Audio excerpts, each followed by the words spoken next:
So we've come back to a few key points here that we've touched upon for the individuals themselves that are probably watching these videos, and that is there's characteristics that they most likely have. I mean, we talked about them before: the passion, the drive, the attitude, the individualism of a person, that they're striving for this dream that they have, and I think that really plays into the people that are sitting and watching these videos, is that they're hungry for that knowledge to go and go after what their dreams are. I think that's exactly right. That if you had to pick a single characteristic, it's that somebody is going to want to spend most of their waking hours kind of doing this. They're really driven to do it. And if you're finding yourself not wanting to do your thing, that move on to something else, right? If at 3 in the morning you don't want to be doing this, don't do it.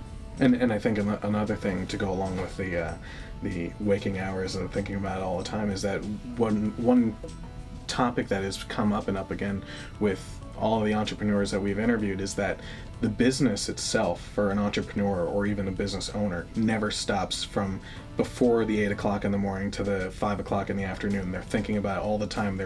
They're investing themselves into this business so much that going and expecting an 8 to 5 job isn't what is going to happen for these people, because it's just an all-time thing. That's right. That's the difference between a job and what an entrepreneur does. Right. An entrepreneur is growing and building his or her organization. A job is just an 8 to 5, get money on the table, get money in the bank for food on the table. Okay, so we just want a general overview of the education, what you've seen, what have you seen in the past that has changed with an entrepreneur as far as out in the field, the programs themselves that they've gone through, what you're seeing now, and possibly if you have any insight into what you think everything's going to for the entrepreneur. I know we had talked about the internet being so big, and the startup capital for an internet business is low, but you're getting yourself into a huge pool of competition, which is, it's offsetting itself. Yeah, so let me sort of take those two pieces. You suggested sort of the evolution or the evolution of entrepreneurship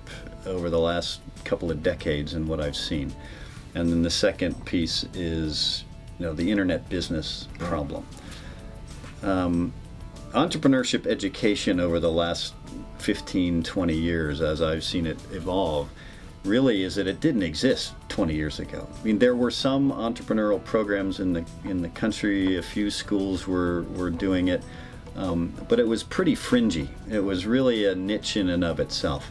And now it's absolutely mainstream. So we've gone from handfuls or dozens of entrepreneurship programs to hundreds and possibly thousands. And so that evolution of entrepreneurship as a field in and of itself, at business schools, colleges, engineering programs, everybody's taking it seriously as a thing in and of itself, and different than mainstream business MBA education, because it's such a different beast. You're not taking resources, right? So that evolution has been quite strong. To go off of that, what I was just thinking about with the past is that within the past you typically saw your parents or grandparents, as far as work structure went, they worked at the local factory, or it used to be big business in America, and now it seems that with the production side of things kind of being offset to other countries and things, that people are seeing a real value in going off on their own and starting their own things. Is that what kind of feeds into? I think that partly explains some of the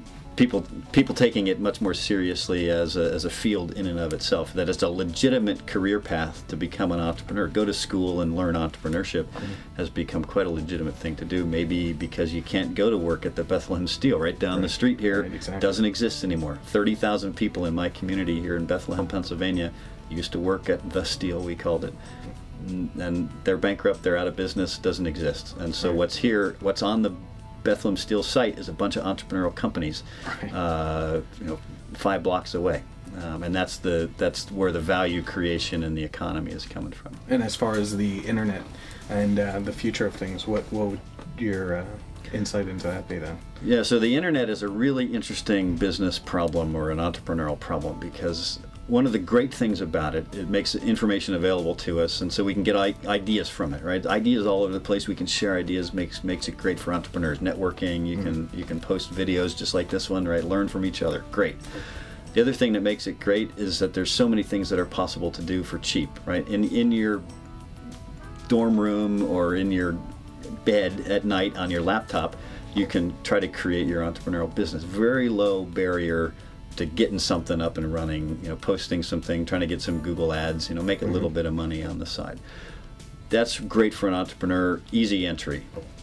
The yin and yang of the problem, though, is that it's so easy that a lot of people can do it, right? So what the real challenge is finding something that nobody else not only has not thought of, but nobody else can do, right? And the barrier to competition is so low on the internet that it's been a real struggle to make any money doing it, because once you put it out there, somebody else can put it out there, everybody can do it, because it's so easy, no barriers to entry. It's great, it's easy to do.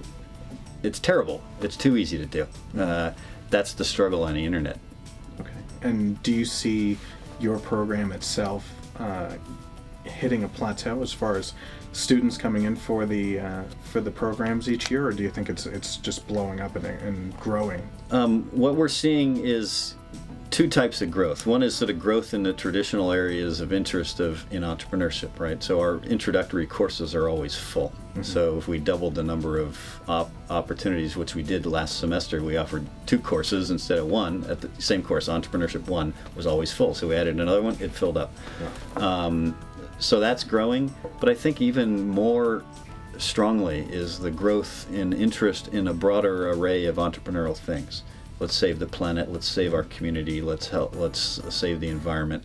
That students are identifying many more places where they want to change things. They want to be a change agent. They want to be creative and apply their skills to changing the world. And you don't have to make money to do that, but you do need to create sustainable organizations to do that. So entrepreneurship in a broad sense, many more students are getting interested in those other things. We want to thank Professor Todd Watkins for bringing us through, sharing his wealth of knowledge. Obviously, with all these series that we put together for this, there's a great amount of knowledge that goes into this. You've learned a lot. You obviously have the passion, the drive, and the ideas to go forward with. So we want you to keep those ideas coming, to write them down all the time, share things with your friends, start networking with people, look into what your idea is, and start looking for colleges within your area, or perhaps Lehigh University, and see what you can do. And let's get out there and really start to share the ideas and go for what your dreams are. So thank you again, Professor Watkins. My pleasure. And hopefully we'll see you at the next Young Entrepreneur interview that we do next month.